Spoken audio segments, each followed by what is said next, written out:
Hi, everybody, and welcome to the beginning of what will be a several-parter, the full album review to Krayzie Bone's Thug Mentality 1999.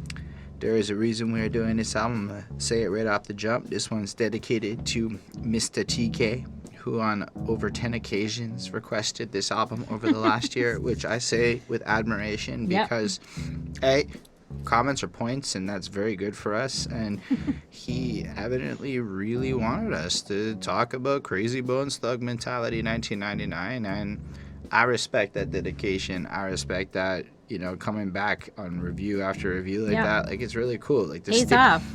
On top of that, to stick around for a year or so, that's real cool. I'm pretty sure he came around when we did the Art of War review, but I just wanted to say kudos to that. So thank you. And we'll get into it real quick. This is the Classic Quest podcast. This is the show where we go through classic albums throughout hip hop, talk about them track by track. A great example of this would be Krayzie Bone's album Thug Mentality 1999. Yep. My name is Holden Stephan Roy. I am your lady friend Bonnie. And before we get into it, we do want to read our favorite comment from last week's video.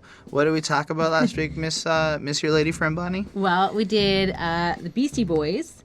Paul's Boutique. Oh, wow. Okay, I was like, wait, I blanked on it. I was like, wait a second. It's Paul's Boutique. Yeah. And on that, we had a fantastic comment from Mr. Scribble Official. And I love this comment, and it really made me laugh a lot. And I felt it I felt it myself. Yep. I felt it too. Bonnie, we get it. The Beasties sound white, lol. We get it. Yeah. Just had to be said. I'm just here to remind everybody. And in case you want to know what we're talking about, check out that review. On that note, thanks for the comment, and we will get into it real shortly. Before we do, just special thanks in advance to the patrons, the supporters, Ismail Gadamsi, Chris Prada, Jonathan Barnes, CJ Black, Hurricane, Linda Williams, Coney Sparks, and Scribble. Same Scribble. Yep. Hey, Bonnie, let's plug that keyword one more time as we start. What album are we talking about today? We are doing Krayzie Bone's Thug Mentality 1999. Cool. So this is the part of the show where this came out April 6th, 1999. Yeah, this is the part of the show where we like to break down and contextualize just our familiarity with the artist, because especially a great example of when we learned how important it was to be real about how familiar we are with the artist is there was this once upon a time when we talked about, and it was like episode 13 or 14. This is episode 120 something. Anyway, we've been at it for a while now. Deep in now, over a couple years later. So like episode 13 and one of these early ones. And I was like, I studied the bone, and I'm a cocky little dude over here. And I was like, I took a beating in the I took a beating in the comments. It was poof. Now, to be fair, that video has 117 likes to only 20 something dislikes. So evidently people seem to like it. It's in the top 10 videos on this channel. So if you want to see us talk about East 1999, that would be an opportunity for you to have a good giggle. I assume it'll be real different than this review is, I guess, what I'm trying to say. And after that, I was like, we can't talk about Bone Thugs again without knowing more, or at least I can't, because, beatings and all. Yep. So I watched the Art of War documentary. We did the album review. We did not take a beating in the comments. Yeah! Woo! Progress. This is a great album, though. Seriously, Art of War is I think it might be my favorite double disc I've heard, honestly, in terms of the double disking. It might be Art of War. Super fantastic, in my opinion. I've been a huge fan of Bone Thugs for a long time, even if I grandiosely pretended I knew more than I did once upon a time. But I've always been into the tricky, fast flows and shit. So I remember being younger and dudes yo, I challenge you to learn Handle the Vibe. And I'm like, so I wanted to get rid, fuck about my side, pop shit off to the pen as soon as I finish my business like Jefferson. Anyway, I was probably not as good as I hoped it sounded, but anyway, I learned these tracks and whatnot, for real. Notorious Thugz, in my opinion, is one of the coolest freaking tracks. But there was always singles and whatnot, and I kind of learned about the Bone Thugs at a time when I kind of was in that ignorant phase of hip hop fandom where like you take things a little too literally, and you come off like with a misunderstanding of the greater purpose and message of what these guys are actually about. So let's say I didn't fully understand the messaging. Yeah. Then we did these album reviews. Now I get it a little bit more. I say all that just because I really like Krayzie Bone because he fast. Yep. And he's got that voice, right? Like he did like so many of the hooks on Art of War. So many memorable tracks in my opinion. Yep. And we'll continue going because I want to talk about Ecstasy, and that's I believe on the album after Art of War, and Ecstasy is just a fucking fun song. I may have been on a substance similar to the title of that song while listening to it one time in my life, just honestly just because the song's called Ecstasy. And anyway, so like that's how I get, you know, me and Bone Thugz. Well, there's one time because Eric Clapton wrote a song about heroin. Is it cocaine? Isn't he? Is it okay if you wanna go? Anyway, I can't even sing anymore. That's copyright infringement. Anyway, it's crazy what's gonna happen in terms of copyright. I don't even know, man. It's gonna be scary then. I digress. Yeah, Krayzie Bone's dope. So like what I saw about this project, Krayzie was saying how like a lot of these songs were like stuff that the other people just didn't have interest in from like the Art of War sessions. Like he ended up writing like 150 something songs for this album. Just crazy. Like ridiculous amounts. And man, the feature list alone, it's just crazy. So like Krayzie Bone, crazy. But like it's just it's pretty like I love that idea, right? So like you can just imagine like Art of War, from what I understand, is not like the simplest time of life as the drama with Busy Bone and whatnot. And I might be wrong here on my timelines, but I believe that's when the drama with Busy Bone starts to pick up. Like the reason Busy. That's why he went to jail or something, right? I don't know about that. I know that like on the cover of Art of War, he didn't have the face paint like the other ones because he just didn't show up because he was having money issues and like he just wasn't being maybe a team player. Somebody else. So, and where on the other hand, it kind of felt like Krayzie was like going in the full 180 and like taking it a la Max, all about like the music. And so it just kind of sounded like, from what I read, that Krayzie had like been like in the studio, shit was being recorded, whatever. He'd do his thing. They didn't like the song. He's like, fine, fuck it, put it in a corner, and basically, like in a sense, started the process of this project during the Art of War sessions, and just kind of like, I guess, moved on. There was drama within the group, and kind of. It sounds like he was like, you could just like see like he just had like papers everywhere and he was just writing like 10 songs at once, and like I don't know, it's just crazy. The work ethic, like it makes me feel lazy, and we put out like 240 videos last year, and I feel lazy considering what like Krayzie Bone did here, you know, like lazy. Not like Lazy Bone. Lazy Bone's a different conversation. He's super fly too. I digress. I'm excited to talk about this project, honestly. I mean, I'm excited to talk about it, but when I looked at the... I did not know what the track list... when I looked at the track list, I was like, are you kidding me? In like November, I was like, we'll do it in January. You've been asking. And then I looked at the track list like 2 weeks ago, and I was like... So, and it's not on Spotify. No, so it's the worst. First world problems and privilege and all that. Right. But honestly, it's not. I have to use YouTube. Ugh. Anyway, but yeah. So the cover is just like. Hold on, just to let y'all know, we're gonna do like part 1 and 2 now, and then 3 and 4 will show up at some point. We'll get there because we'll have it done, but we also gotta, Anyway, this is a lot longer. It's a long album. Yeah. But truthfully, maybe 2 weeks. We don't know. I'm just letting y'all know. You'll get them as they come, but we're committed. We started. I can't not finish it at this point. Yeah. But yeah, the cover is green. Because you have to think about it. The Matrix. As if you were like 1999. Like the Matrix. When did the Matrix come out? Like it just makes me think of like Spy Kids. It also makes me think of like it's very trendy. Like a lot of people were doing this kind of thing with like the lasers and the green squares or whatever. Matrix came out like a week before this album. Yeah. And so, and it also kind of like makes me think of like Y2K, like that sort of like very digital. Like 1999 was like everything was so digital and futuristic, and like, you know, we were going into 2000. It was like a whole new, you know, millennium and everything. So it just kind of feels like that, and like he's like a bad guy, and he's just like, It whatever. is absolutely the most dated shit ever. It looks like an Arnold Schwarzenegger Yeah. shitty action, not a good one, like a shitty action movie. And I don't Like the Terminator, like 4 or something. and I don't like, and I bet like, but on the other hand, like if I'd seen this back then, this was fire. Yeah. And maybe to a lot of y'all watching, this is fire, and this is the moment where we get the dislike. That's okay. This is me looking at this 21 years later, almost going,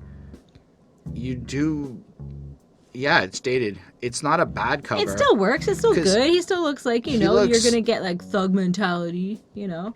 He kind of looks like a And dad. it's 1999. It's He makes me think like he's a dad. Yeah, I'm looking at him right there. He's kind of got like just dad vibes coming off of me from that. I don't Nah. know. Maybe I'm misreading it. Yeah, he's bad vibes, not dad vibes. I'm feeling dad vibes. Nah. It's okay.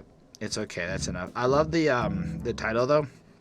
Thug Mentality 1999. Just because, you know, thug mentality. This is how we are. Putting it down to mantras of what we're going on. But I also like that he dates it, making it also feel really dated, but in a way where it feels more like this is a time capsule. Yeah. So as much as it might sound like I'm condescending with my dated comment, it's accurate. But I also think it makes it cool because you're kind of like gonna go look at a piece of history going through this project now, whereas maybe it was the fire shit in 99. The critics, from what I saw, gave this a lot of 3 on 6s with pretty much across the board the same comment. This would have been good if there were half the songs. Yeah. Which I think is honestly reviewers kind of being a little lazy as a reviewer whenever we are like that. Like, I guarantee you the second half of this review, like way down fucking track 36, is not gonna have the same passion as track 1. And maybe as a fan though, and I just like, just as an idea, like as a fan, this comes out and you get 38 tracks and you can listen to it at your leisure whenever you want.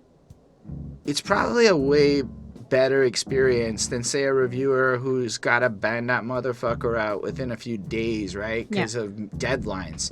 So when you listen to a 38-track project on deadline mode, it actually sucks by comparison to like I saw a lot of commentary like you can't listen to this in like one listen, and like I didn't read their feedback on whether the album was like good or not, right? Because everyone was super top level in what I saw, but it was a lot of commentary just on the length, and I'm really bamboozled by why that in and of itself is a negative thing, because from what I've heard, it's pretty well structured to be like, if you're on a long car ride and you're going to be driving like 5 hours, you know what? This album really can work. And you're going to feel like a badass the entire time. So just like, anyway, I'm curious about your thoughts, because my thoughts are all fucked, right? I've basically chain listened to music with deadlines for the last like fucking 3 years. So I have a terrible opinion. I go 38 songs. Goodbye video games this weekend. Like, that's what happens, right? Oh, I'm never gonna read. Like, oh my gosh, no sleep. Like, those are the thoughts that go through my head. It's not like, great music. Like, I mean, yes, when we listen to the music, it's a different thing, but I'm just curious because this is one of those things I can't really Google. Y'all are fans. I'm in this weird reviewer of music. Like, I'm a fan, but you know, we're literally creating content off of this content in a legal way because we're not playing clips anymore. I digress. Would you like to start? We're going to probably do like 9 or 10 songs in part 1. I don't know yet. We'll see how long it goes, but we're going to start with the intro, Thug Invasion. Let's do it. All right, Bonnie, how do you feel about the intro, Thug Invasion, from the classic banger of an album, Thug Mentality, 1999 by Mr. Krayzie Bone? Well, I mean, it's good. It's him giving like a motivational speech about, you know, kind of. I believe it's Commotion who's giving the speech. Oh, okay, my bad. I just assumed it was him. I'm not gonna lie, that's just genius. If it's wrong, I'm blaming genius and me not Googling on this one. Okay. Well, somebody is giving a motivational speech, and it sounds like, you know, sort of about like like survival on the streets and like, you know, what you have to do, and like it's war out there, and like, you know, and he's talking with the same sort of passion. Maybe and it is Krayzie, and Commotion's the guy also. Anyway. Go on. Maybe. Whatever. He's talking with sort of like the same passion and like, and I was gonna say commotion, and like energy as like maybe like I don't know terminology here, a general, sergeant, whatever, who's up top and like tells you to go into war and is like giving you like the speech, like, you know, give it your all, boys, da da da da, you know, and so it's basically that sort of thing. And then it kind of switches over and it starts with like this like really like smooth beat, and it's so nice and it sounds cool, and it's like it's nothing wild, but it's a good intro, and you know, it kind of like sets you up for like what's about to happen, and you know, you kind of get a taste of some of the music that you're gonna be hearing, and you know, kind of says, you know, like it's war and it's a battle, and you know he's just a soldier. So I gave it a 4.4 on 5. I love the triumphantness of like this beat, right? Like it's just like you picture a dramatic flair, and I love that. Like, cause it shows how serious Krayzie Bone like took this project, right? This isn't just an album to him. It's almost like a mission statement, like his personal rally cry, and you feel the ralliness to it, and it's like, you know, fall in line. You know, there's a time where we got to stand up and fight for what the fuck we want, and that time is now. And you're just like, you hear the preparation for war, and it's like, it feels like it's a war against the corruption, the snakes, like anybody. Like this is like like a rally cry for the real ones who are just trying to do what's proper, you know? And it's not like it's super dense or anything complex. It's more like to the point where it's like it's so direct. It's like, and I say we burn this motherfucker down. Suit up, strap up, protect yourself for war. Now all my people's rolling with me. Let me see you pull your motherfucking gun out. People's just that scared. This time is not for you to run out. You know, get the fuck out, whatever. And then, you know, they're kind of got the hype dude kind of rolling through. Some of us are not coming back, and some of us will live on, but if you live, you represent the real, and you tell them we died strong. You're just like, fuck, man. And what I like about it is that conviction, right? Like, evidently, as we're going to get into the various topics on this project, this is meant to be like a do or die moment, but like I don't feel like you hear this level of conviction very often for like something bigger. Like, it's not necessarily about Krayzie Bone's personal success. It's almost like his people are going through a struggle, and he wants to take charge and do what he can to lead his men to freedom or a better life, understanding the casualties that will come, understanding it, and then until we have victory over those who oppose the motherfucking thug, and then especially police. And then I love when he gets into the singy, it's like, you know, kind of about shooting the cops. And it's like, it sounds beautiful. It sounds so gorgeous and serene, as it's like, again, a rally cry against, you know, a racist authority system and like a bunch of bullshit. And so right off the jump, I thought it was super cool. And while listening to it as individual tracks on YouTube, it's a trash experience. When you do, there is I linked below the version of the album that's like completely just streamed together, and the way these songs flow into one another is just seamless. It's just amazingly well done. The mixing is pretty incredible. The beats just built up nice, and it's like, I forgot how much I liked Art of War. Honestly, I haven't really listened to much of it in a while. I mean, I've saved like a few songs off of it, and I listened to them really freaking like likes Body Rot. and like First of the Month, and like, I mean, Mo Murder. Like, I like all those songs. Those guys are more on the East 99 album, but like just more the general sound of Art of War. I feel like it's super similar to this project because they're kind of at the same time. Yeah. And it just reminded me of how fresh that sound was to me. Either way, 4.5 on 5. I really, really dug it. Yep. And I did say I like them fast raps, so let's get into Heated Heavy. And I love it, man. Like, just the way that beat kicks in, and you're just like, whoa, what's going on here? It's like there's a certain sound that just like elicits pure like, you cannot sit the fuck still to that shit. Like it just like we listened to it, between just to kind of like Give it a good little refresher. 20 seconds. That's that shit when it cuts and all of a sudden we're over there. And like the second it plays, you're like, like you're going, your head's going, like. But it's just, I love it. the intro just pumps up, and it's just like, because he just repeats it for a while, like, run with the AK-47 bucket, he did heavy, love the way I hit him. I don't know it that well, but like, just that tone, that tempo, and the way he harmonizes with himself, so it's got like layers of Krayzie Bone, and the fact that he can have like the low, but he can also do like the highs and all that good shit, like, and he does it so seamlessly, layered. It's almost like he's a one-man bone machine. Honestly, his voice is just gorgeous like that. Yeah, that's what the ladies call him. And then, like, he just keeps repeating the running with AK-47 bucket, he did heavy, which is just, I could see how people would just be, like, running around saying that line for a minute, because it's just so fucking fresh. Yep. But then he's, like, busting people in the belly and followed with the 357, the automatic will take a getting people out of the way. I went and when I get up in and hit him when I really meant to split and put these people on their ass like an overdose of penicillin. And it's just, I'm a sucker for that shit. I mean, that flow in particular is definitely one that I think all of my favorite rappers of the modern era have studied to death in terms of how to fucking spit that and the way he just does it. And then when you think back to like it being 99, and like I'm seeing the Yellow Wolves, I'm seeing all these people that honestly I just like Jack Styles from for days as I was growing up.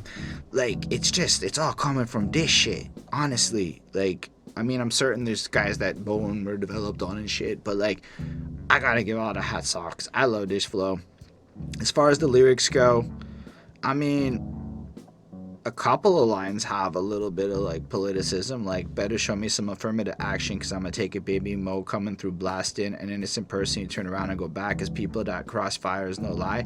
So like it's got like a threat and a warning to the dangerous situation of the war and the violence. So, and the fact that like there is even that consideration, to an innocent bystander is particularly interesting as a standout, not common thing to hear brought up in a verse that would typically be like this, where it would just be more the bullets flying and the war and this, and that would just be it. So it's like just that compassion that Krayzie brings to the table in the midst of this hard-hitting, heavy verse is crazy. And then I love the cook, like, and it's just like powerful. The second verse is he just sounds, I mean, the gist of like the Krayzie Bone intensity verses is, I got all the guns and you gonna take all the bullets.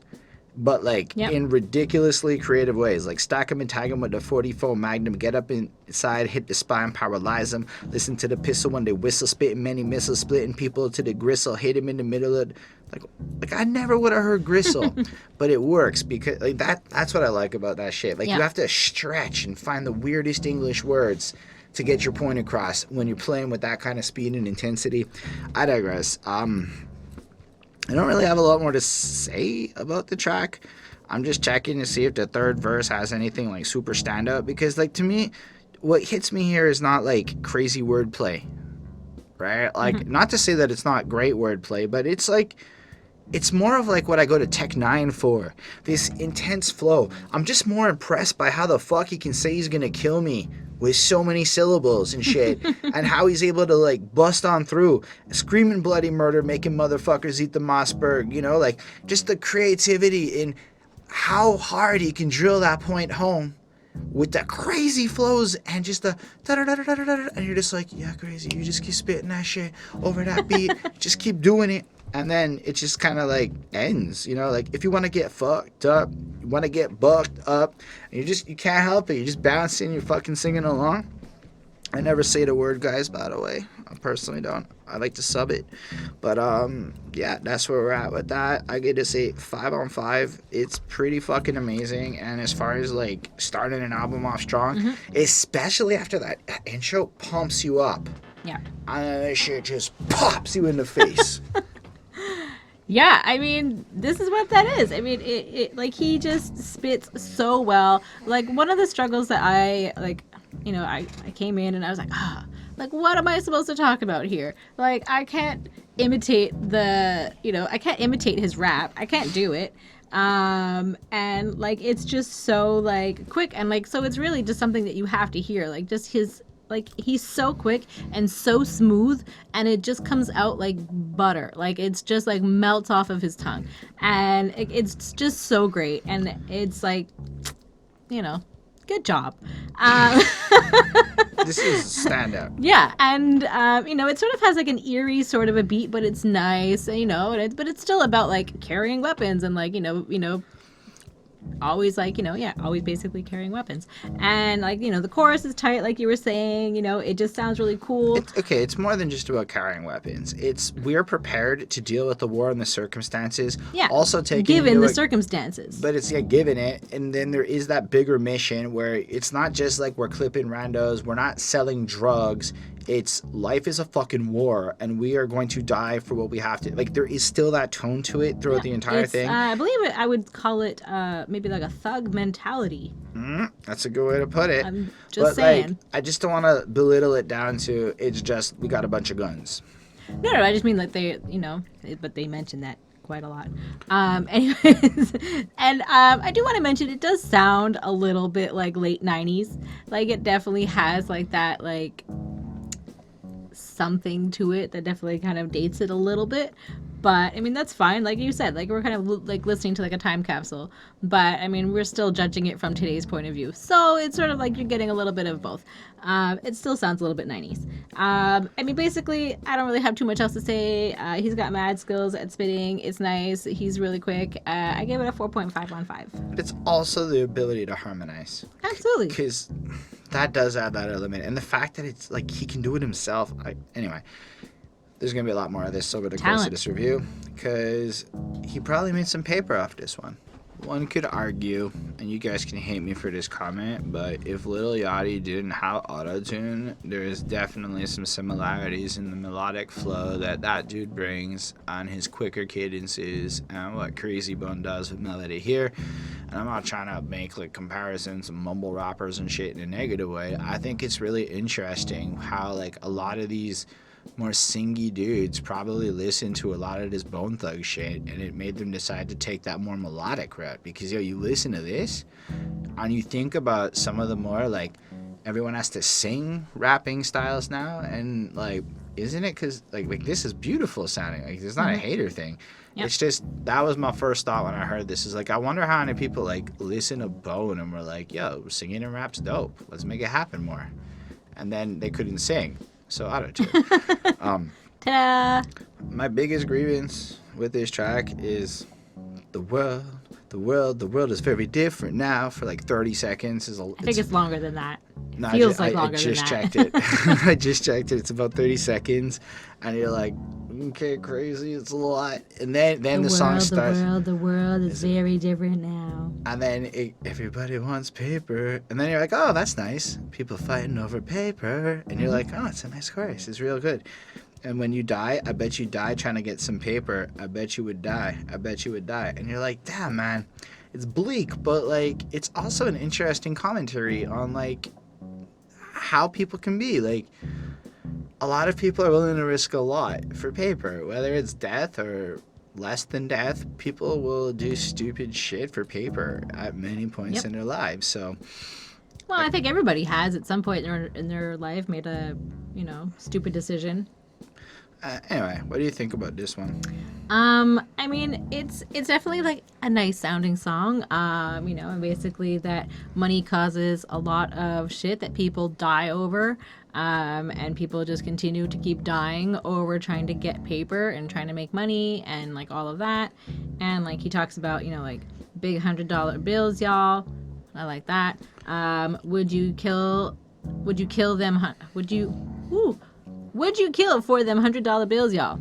So, like this gets like repeated a bunch. So it's just sort of like reminding you, like, is it worth killing somebody over? Is it worth dying over? Is it like, if you have to kill somebody, is this paper that you're trying to get, is this what's like the best thing? Like, is that what you really, really need?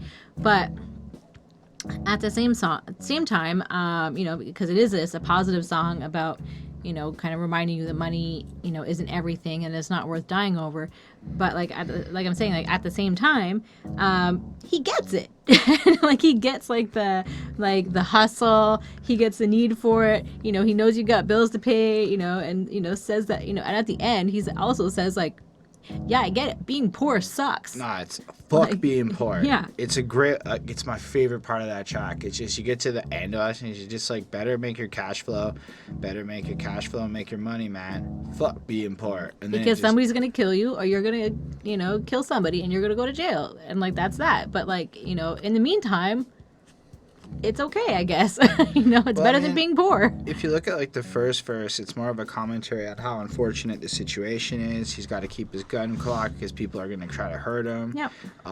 No time for conversations because people are just trying to murder me, but I pinned him every time after time. Just try to trick and be deceased. No more your life. Friends is usually your foes. You're just like everybody I trust, nobody because. And it's an interesting philosophy where like, and I guess imagine, especially if you're having internal turmoil within your group over paper issues, it's got to be like on your mind that even like your closest peers could almost, I guess, complicate things over paper. And again, I don't know that much about the Busy Bone situation, but it seemed to me like he became a serious alcoholic. And again, from what I've read, I don't know the timeline that well. And he was a little difficult to deal with at this period of time and was definitely disinterested in the financial situation with Ruthless at the period. And then you just see how like if you're about the music and next dude's only about the cash and it's like a job to them, it must be like frustrating. But then on top of that, there's just how the entire neighborhood is structured, where it seems like people are willing to just stab you in the back and chase that dollar. And yep. But then in the second verse, it's like straight up he's describing a robbery, and in a really like kind of like standoff kind of way, like not like a robbery, but just how it goes down. Like, you think it's funny sometimes it could be so quick to do the crime, but you came up and get robbed and shot, but you got the same job, treat your business. So it's like, you might be like feeling a way about getting robbed. At the end of the day, it's like everyone's kind of doing it to everyone. Sometimes you get your wig split, but shit, for the cheddar, I guess we just be willing to risk it. This is a stick up. Give up the cash, and while the purse dash, turned around and put a bullet up in your ass. It's like, so you're trying to rob people, you stick them up in exchange, well, shit goes down, people get shot. Desperate people don't play. Me and my people, it ain't all day, and it can go to the grave for mere play. People play dirty because we're out here hungry. We just want a meal on the table and a mill in the pocket. You die if you cannot pay for your life. People's is fighting, and that's why. And so, again, it's that compassion, right? Like, this almost feels like a plea to somebody like, I guess, in my economic and social background, to like have some consideration for why the situation is as it is, while also trying to like raise awareness that everyone's like suffering together in this, and it's just sad. But again, with that understanding, like a willing participant in it, because at the end of the day, what like choice do you have? And I like that honesty and the complexity in it, and just ending on that fuck being poor. Like, at the end of the day, if everyone just had cash, the situation would be a lot simpler. So that was a real like nice song, and I gave it a 4.5. Yeah. I mean, I really like this one. I mean, it's too bad it's not on Spotify because I would listen to it all the time. I gave it a 5 on 5. All right, next up is our first of many skits. Yep. It's called The Messenger Skit. So in this one, we got our first skit. There's some music playing. Krayzie walks in. He just picks up a payphone. He's like, yo, they're not here yet. What's going on? So you kind of like, you feel like some fishy's about to go on. Then he points out that the lady walks in. Oh, okay. The setting is some fancy ass restaurant, and that's it's very fancy, reservations, like all that stuff, and clearly they're about to cause some shit with somebody that they're waiting for. And then the broad walks in, and then she sits down and she's like, I want some Chardonnay, because Mr. Jones is running a little late, and then she's like, do you have Chardonnay? And the waiter comes, and then Mr. Jones shows up, and he's all like anxious sounding, like. She's like, what took you so long? He's like, oh, I was busy, da-da-da-da. And she's like, baby, that guy's been staring at me the whole time I've been here. Yep. And then he's like, oh, shit. And then he walks over, and he's like, But does he say like "fuck you, Mr. Jones" or whatever? I don't know what he says. I have it like. He Anyway. basically just starts like firing from like a machine gun and like shoots him up. Yeah. And basically just shows how like badass It's he message is. from Mr. Jones, motherfucker. Yeah. And then. Yeah. Exactly that sort of noise. Not quite. For a whole bunch, and then a bystander, my leg, because like somebody else got shot, like an innocent person, Obviously, you're in a restaurant. and that was the skit, and it was a good preface for like the next track, which we'll get to shortly. I gave it a 4.1. It was very well made, and my enjoyment was just a little bit above the skits that give me a 4. If this was on Spotify, I would skip this more often than I would listen to this. However, I think that from like the art point of view of the project, it does set up the next track. But like it's kind of a couple of minutes of just that, and it's 1990s corny. Yeah, but I mean, whatever. I gave it a 4.4 on 5. I thought it was fine. I liked it. Well, as I'm gonna find out in the comments, Payback is a bitch. Yeah. So, Payback is a bitch who's on her period, is what I've learned on this track, which I guess means it's a savage or bitch, is what I assume is the point being dropped there. I guess. It's like a PMS type joke, I'm guessing, right? But isn't the moody, angry part like right before the period, or is it not? So it's not during the period. No. That's what I understood. No, just crampy. And like, I don't know, girls get miserable and shit. So I guess, but you get angry. I guess. Anyway. But more angry before. How do you feel about this? Basically, payback is a bitch, and retaliation is a must. You just have to get even. There's like an interesting beat to this one. I like it. It's all right. I like there's like a clock. There's a clock sound that gets featured, and I like that. I think that's kind of like, I always enjoy when there's like a unique sort of different sounding sound. Also lots of gun sounds. So, yep. It's going to be a good song. And basically, if somebody fucks around with like him or like any of like their crew, then, they're going to have to retaliate. They're going to have to come back, and they're going to have to, pay back what you gave them. And, they're going to do it bigger and harder, and you're just going to be, it's going to be too bad. And then the chorus is interesting. What you blanks be, killers, payback is a bitch, and the bitch is on the period, bloody murder, payback is a bitch, and the bitch is on the period, killer. Which I find is sort of like a weird reference. I don't know. I feel like feminism is like, no, but maybe it is. I don't know. But I just thought it was kind of like a funny, random sort of chorus. That's it. And so for me, I like the song. It's good. For me, there's not really anything like new. It definitely sounds very much like, Bone Thugz and Harmony. And then like, it just kind of, it feels similar. But I mean, I think that's what we want, right? So anyways, I give it a 4 on 5.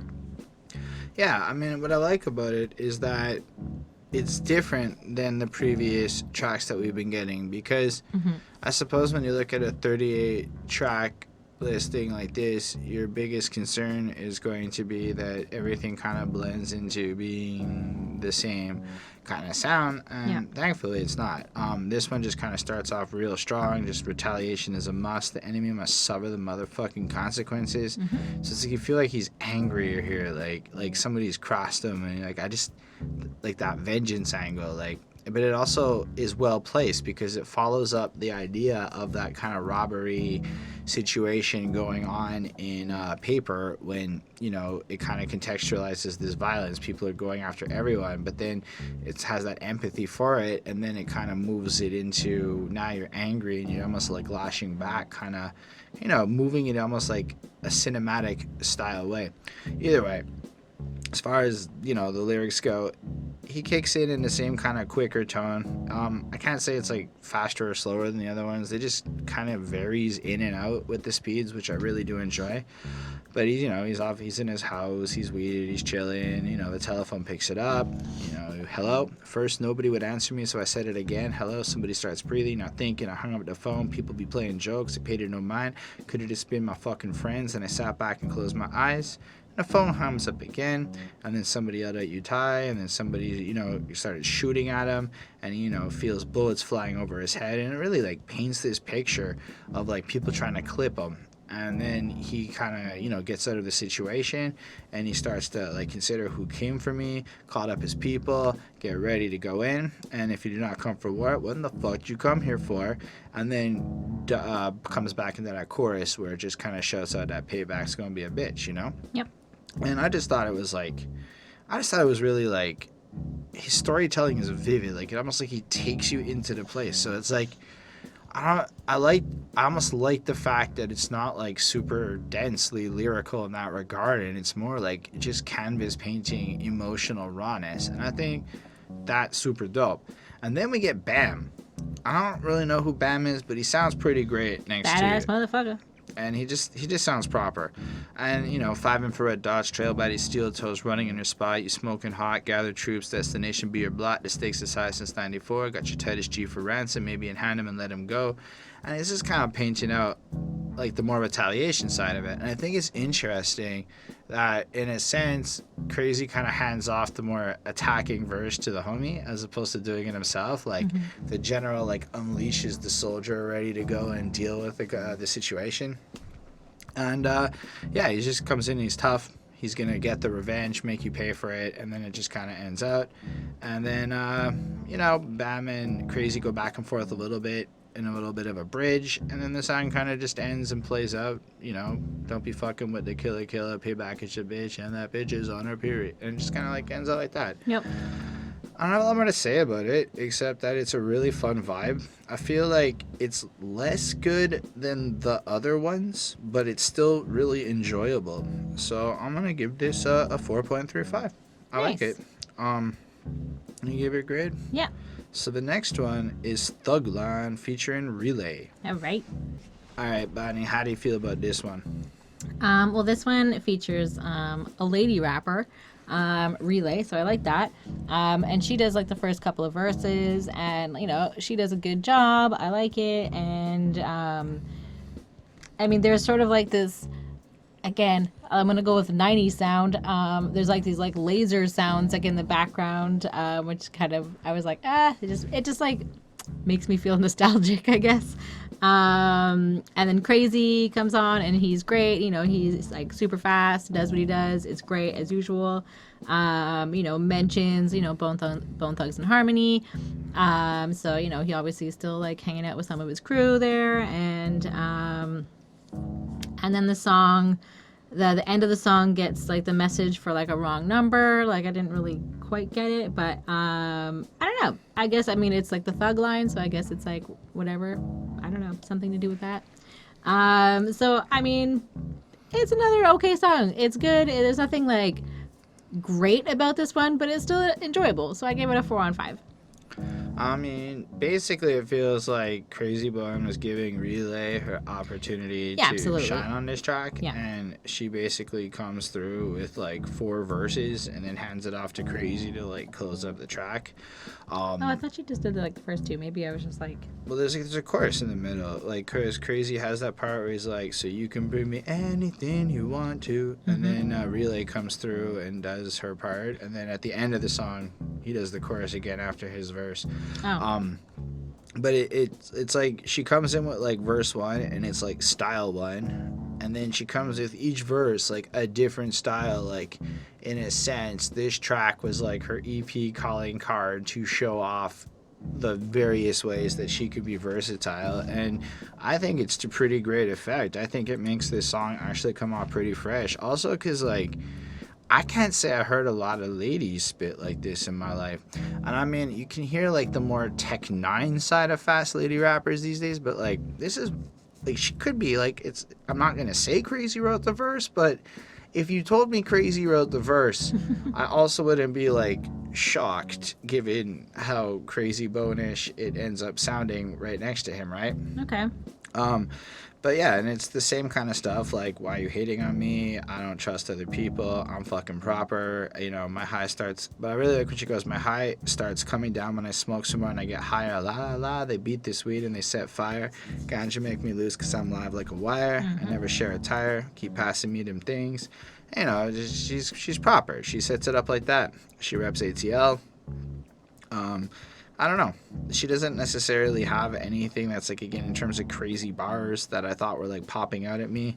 Like, people in your drawers, I rise, but my name's not Maya, and I's a tight female, don't need smoke to get you higher. It's like, it's all right. It's fine. It's pretty standard. But the way she raps it is where like it gets really fun because she's got that crazy high speed flow that's intricate with decent rhythms, and it makes it like super interesting.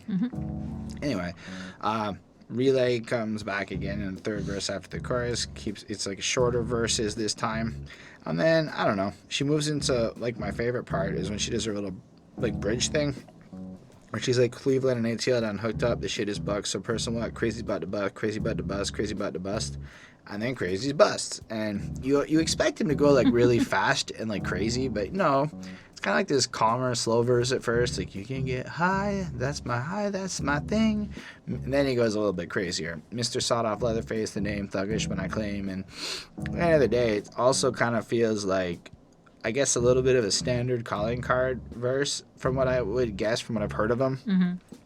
Like, I really enjoyed, that's why so many people fall off for flossing and going against their boss man. Too many chiefs and no Indians, so when I roll, I'm mostly solo, and I know that the 4-4 stay mighty close. But just the idea of how, like, everybody wants to be in charge, everybody wants to like, run shit. And that's kind of the problem with things, is that not everybody can run shit. So in a sense, he's going solo. And if you look at, I guess, the bigger picture with his group, and then he's like, nah, I'm going to go do my solo album over here while y'all deal with your drama and everybody wants to argue about who's in charge. Fine, I'm going to go do my own thing. But either way, you still got that, like, you know, he still, like, props up Bone Thugs and Harmony, makes sure everything's still tight there. And yeah, I thought it was just a really decent song with a pretty great beat, but it also kind of hit more of that 4.35-ish frame. It's not as solid as some of the other ones that I heard on this project so far. It's on the lesser end, but it's still cool, and I respect what he did with this posse cut move here. Well, I guess that doesn't make you a dummy man. Skit. This is fun. He takes, like, the Candyman song and prefaces the next track with this little, like, skit when he's singing about taking some breadcrumbs and mixing it up with soap, which I found out is how you make fake crack. There we go. And so the dummy man creates a 20 rock to make the fiends think it's dope, and he gives them extra love to make them think it's all good, and they think it's all good. So he rips them off, and he just kind of, like, sums up the, like, song in this little skit here in this little goofy way, you know, and it's really nice. I thought it was amazing. It catches you off guard the first time you hear it, but, like, in a good way, where it's like, yeah, I really like this. I really, really think it's a shining part of this album, and I give it a 5. Wow. All right. It's pretty, like, sparse, too. Like, there's not a lot of beat. It's just kind of him, but, like, kind of sounds added in. It's true. I mean, it's very him. You know, it's, you know, on the beat of, like, the kids song, so kind of, like, making it, like, playful and, like, juvenile while still, like, doing something that's, like, mischievous and pretty bad, I guess. I don't know. Is it bad if you, like, fuck up someone's drugs? I don't know. Are you doing a good thing or a bad thing? I don't know. Robbing them. Yeah, I guess probably not a good thing, but, you know, life's war on the streets. What can I say? So yeah, it's just about making, like, fake drugs and selling it to the dummy man because they're just gonna buy it. Isn't he? No, but I think they're the dummy man because they're stupid enough to, like, they're on crack, right? Well, so I felt like he was making, like, dummy drugs, so he's the dummy man because he's making it. Maybe I'm wrong. Oh, I mean, see, this is art, just up for interpretation. I thought it was, you know, he's making it for the dummy man who's stupid enough to, like, buy his shitty drugs because it smelled like soap and, I don't know, breadcrumbs. But it's just because in the next but, like, track... Anyways, yes, we will get into it. And yeah, that's it. It's good. It's fine. I gave it a 4 on 5. All right, so the next track's called Dummy Man. I'm just going to go with he's the dummy man. It's up for interpretation. It's still art. The fiends, they get awfully mad, and when they go broke on dope, and it's really soap. Again, pretty sure he's the dummy man. All right. I stand corrected. I really as love per that. Usual. Dum. Like, that shit's just, the way it starts off, it's really, really great. It's really, really powerful. Yep. It kicks in, and I mean, this is just another one of those like story tracks where you get like caught up in that. You know, he's up in the morning, he's kind of depressed, he has no money, he's unsatisfied and wants to die. He doesn't even have enough to go purchase a dime. And to clarify, the ad-lib goes sack of weed. But fuck that. I got come up in my blood because it's the first of the month. And he like sings it So you like get your first of the welfare month. check, yep. But I like that he like calls back to like, you know, his classic tune, the perfect time to come up. But the problem is he's broke and he doesn't have dope. So the situation is everybody that's a fiend has money now because the welfare checks is in, but he unfortunately has no product to distribute. So what he proceeds to do is get the soap and kind of describes how like it's bad, and then he considers what if they taste it, so he gets breadcrumbs and he adds breadcrumbs to the dope. But it sounds funny, but it's not a joke, because if you fuck up like this you could die, and that's why it's intense. But I didn't even really understand how the breadcrumbs play into it, but I guess it changes the consistency of something of the soap to make it more crack like, I guess. I don't know, unless it's not literally breadcrumbs, but I got the feeling like it's, I mean, I assumed it was. like it sounds like it's literally like I got soap, I got breadcrumbs, put it together. I don't know how to make crack, but I feel like now I do. Well, it's not like this isn't crack. This is dummy crack. But it's like he uses like cheap and what is it, amphetamines? I can't even say the word properly. But like, well, I think that's what they're going for, and it's because he doesn't have the drugs, right? So he doesn't have anything. He knows probably how to do it. He just No, I thought he had like knockoff like amphetamines. that's what he's making. That is the fake. Because I never watched Breaking Bad, guys. I don't know anything. I'm pretty sure coke's an amphetamine of some kind. I thought it was just like some sort of like a, I don't know what, some sort of pill, and then he would, or something, and mix it in, or powder, substance, I something. thought he was making fake crack. But you can't just give them soap and like breadcrumbs. That is Like there has to be something mixed in. I feel like. But Because they're still not gonna get high from that. At least you could give them like a little. that's the point of the something. song. The whole point of the song. Maybe I'm the dummy man because I'm just like, why are you doing this? I don't get it. What's going on? Because he's making this fake crack or whatever. So I thought there was like. You're going to sell it to like the. So it's like if I gave you a bag of sugar. But then Payback is a bitch. So why would he do that? Like I assume that he's Because at least he's gonna broke put like and hungry. some like He just- like a Tylenol or something. Throw a Tylenol. He just said at the beginning he's broke. She's not even listen. It's in the guess. song. I know, but And I'm trying to justify if you're gonna sell drugs, at least throw drugs He's into not the drugs you're selling selling. drugs. He's selling literally soap. just stealing. Soap. He's stealing. Okay. He's going up and he says it's dangerous because these people might kill him for it if he gets caught in a bad way.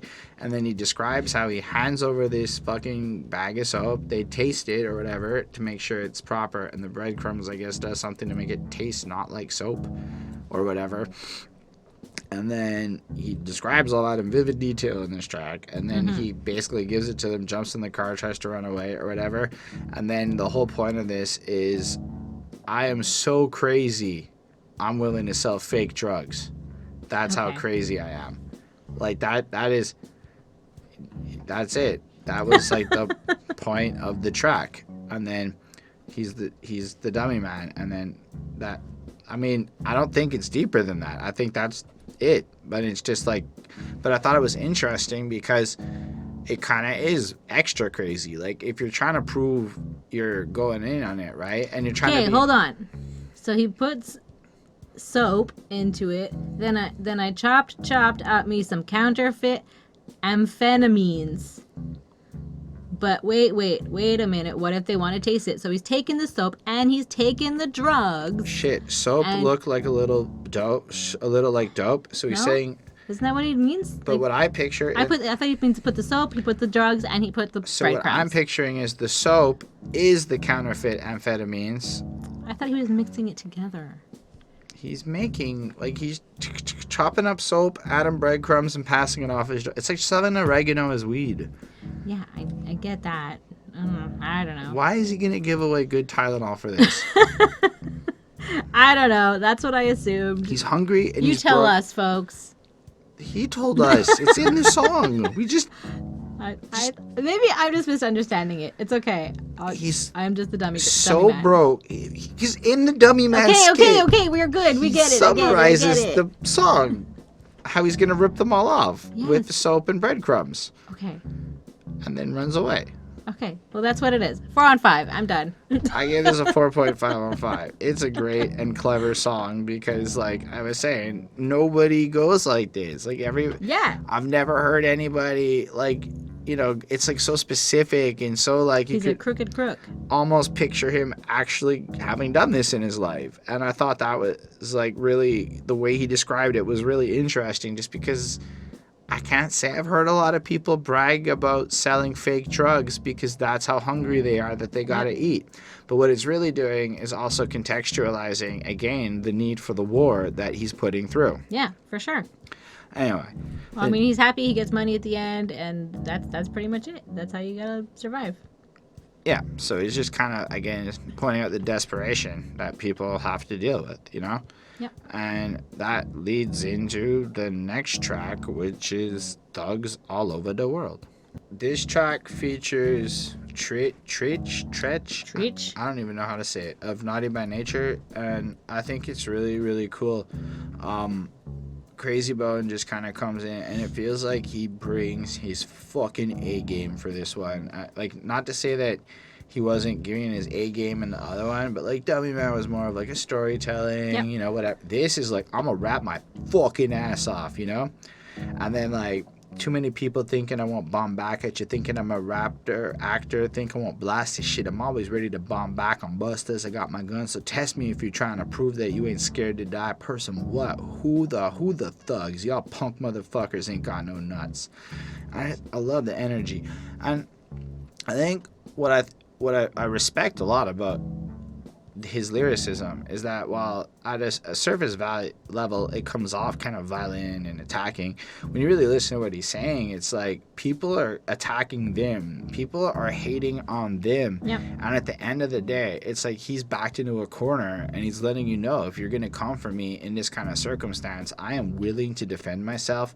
I am fucking serious about that, to the point of putting it on his mama, and then you better like understand that if you're still willing to come for me. So it's almost like this whole like the way he approaches it is like a threat not to fuck with him, which is pretty cool.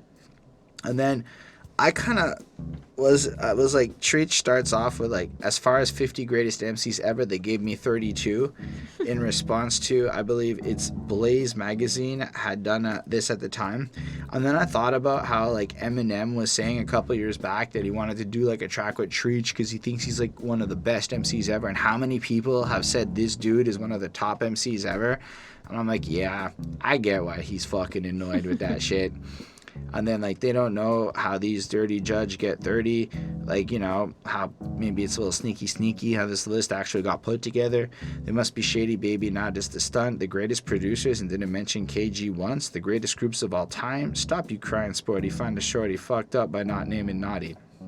And all things considered, it is a little fucked up to not name Naughty by Nature there, you know? Yep.